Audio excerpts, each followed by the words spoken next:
नमस्कार, मैं राकेश वर्मा आप सभी का स्वागत करता हूं आपके अपने परिवार एशियन गुरुकुल पर। बिहार के शिक्षा जगत से जुड़ी हुई एक ऐसी खबर जो निजी विद्यालयों से लेकर के सरकारी विद्यालयों तक में हड़कंप मचा के रख दिया। 15 अगस्त तक का अल्टीमेटम सभी निजी विद्यालयों को दिया गया है कि जो भी बिहार के लगभग 40,000 चौक चौराहे, छोटे चट्टी बाजारों, शहरों, गांवों में चलने वाले निजी विद्यालय हैं, वे अवश्य ही अपने निबंधन हेतु रजिस्ट्रेशन हेतु आवेदन करा लें। 15 अगस्त तक जिन भी विद्यालयों का निबंधन अर्थात पंजीकरण अर्थात रजिस्ट्रेशन हेतु आवेदन सरकार को प्राप्त नहीं होते हैं, शिक्षा विभाग को प्राप्त नहीं होते हैं, उन सारे निजी विद्यालयों को बंद करवा दिया जाएगा, उन पर ताला लटक जाएंगे। अब आप समझिए कि जब बंद निजी विद्यालय हो रहे हैं तो सरकारी विद्यालय में हड़कंप क्यों मचा हुआ है।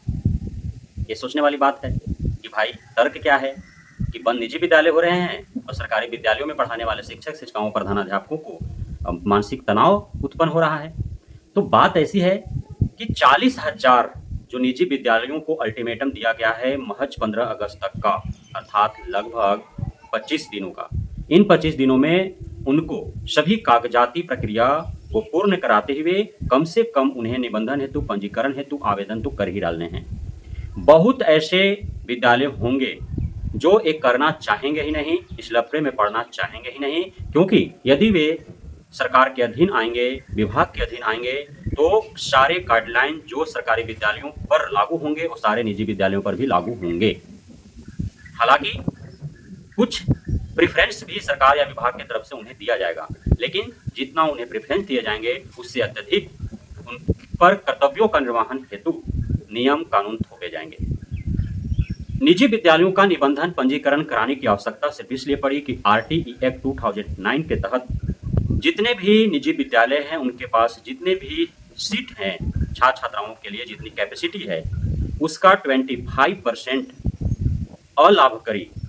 जो गरीब तबके के बच्चे हैं उन हेतु रिजर्व रखने हैं।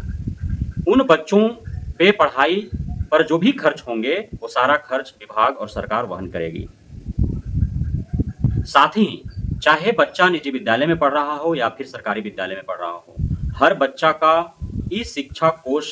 पोर्टल के ऊपर डिटेल्स अपडेट होने चाहिए। साथ ही आधार कार्ड भी सभी छात्र छात्राओं का अनिवार्य है। आधार कार्ड से सभी बच्चों का नामांकन लिंकअप रहेगा। जिस प्रकार से आपका पैन आधार लिंक है, जिस प्रकार से आपका बैंक अकाउंट आधार लिंक है, जिस प्रकार से आपका वोटर लिस्ट में जो आपकी नाम है वो और आधार कार्ड लिंक्ड है, उसी प्रकार से बच्चों का नामांकन आधार कार्ड से लिंक रहेंगे, ताकि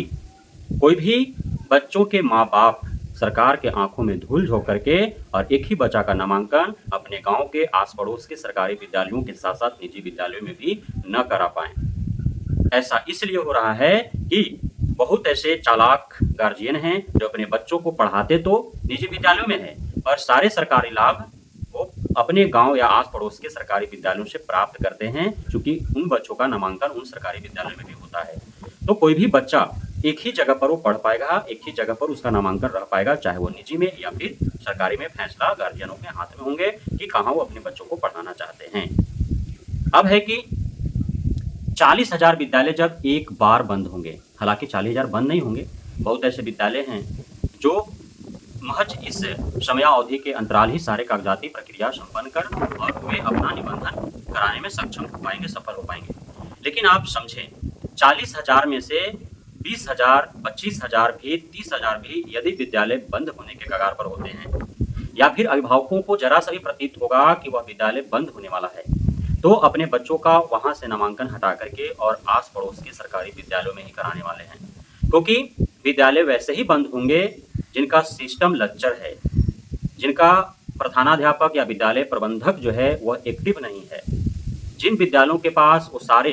कॉरम पूरा करने हेतु व्यवस्थाएं नहीं है जो सरकार को चाहिए। क्योंकि इससे पूर्व 2017 में सभी विद्यालयों को यूडाइस कोड दिया गया था। यूडाइस कोड देते समय सारे कॉरम उनसे पूर्ण करवाए गए थे, सारे कागजात उनसे मांगे गए थे। तो उसी प्रकार से अभी भी निबंधन होगा तो मांगे जाएंगे। उस समय चूंकि चारों तरफ अफरा तफरी मचा हुआ था, एकाएक निर्देश दे दिए गए थे, बहुत कम समय में सभी का निबंधन कराने थे, यूडाइस कोड लेने थे, तो जो कागजाती प्रक्रिया थी वह सिर्फ कागजात के तौर पर ही वेरीफाइड हुए। धरातल पर आकर के किसी ने किसी विद्यालय का जांच नहीं किया कि कौन विद्यालय चल भी रहे हैं अथवा नहीं चल पा रहे हैं, सिर्फ कागजों पर ही चलाए जा रहे हैं। लेकिन अभी जो विद्यालयों का निबंधन करने हेतु दिशा निर्देश दिए गए हैं, इसमें जो जो आप कागजात देंगे उन सारे कागजातों के आधार पर धरातल पर भी आकर के अधिकारी प्राधिकारियों के द्वारा जांच की जाएगी। यदि सारे सही रहें तभी आपका निबंधन मिल पाएगा अथवा नहीं मिल पाएगा।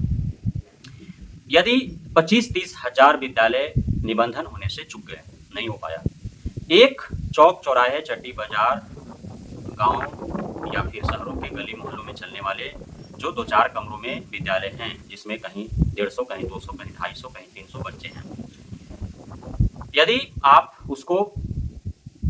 एक रेशियो लेकर के चलें कि प्रत्येक विद्यालय में 200 बच्चे हैं, तो भी 25 से 30 हजार विद्यालय यदि एकाएक बंद होंगे तो प्रत्येक विद्यालयों के 200 बच्चे, यानी कि आप समझ सकते हैं 40 हजार विद्यालय, उसमें से 10-15 हजार मान लो निबंधन करा भी लिया, 25 हजार ही मानो। अब 25 हजार विद्यालयों के 200 बच्चे आप जोड़ लीजिए कि एकाएक कितना बच्चा विभिन्न सरकारी विद्यालयों में आने वाले हैं। और अभी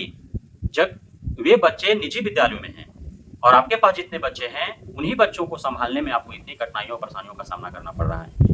अभी वर्तमान में सरकारी विद्यालयों में जितने बच्चे पढ़ रहे हैं उन्हीं बच्चों को सरकार व्यवस्था नहीं दे पा रही है सही से। सरकारी विद्यालयों में उनके बैठने के लिए व्यवस्थाएं नहीं है,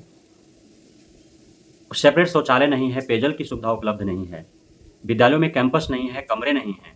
एकाएक उतने सारे बच्चे आएंगे तो सरकार या विभाग आपको तुरंत कमरे उपलब्ध नहीं कराने वाली है, तुरंत आपको उनको बैठने के लिए बेंच डेस्क उपलब्ध कराने नहीं जा रही है, तुरंत विद्यालय का चारदीवारी कर नहीं जा रही है, तुरंत जो है वह सेपरेट शौचालय भी नहीं बनवाने जा रही है और नहीं पेयजल की सुविधा उपलब्ध तुरंत कराने जा रही है। तो सारे समस्याएं और कठिनाइयां आप सभी शिक्षक शिक्षिकाओं प्रधानाध्यापकों को ही झेलना होगा।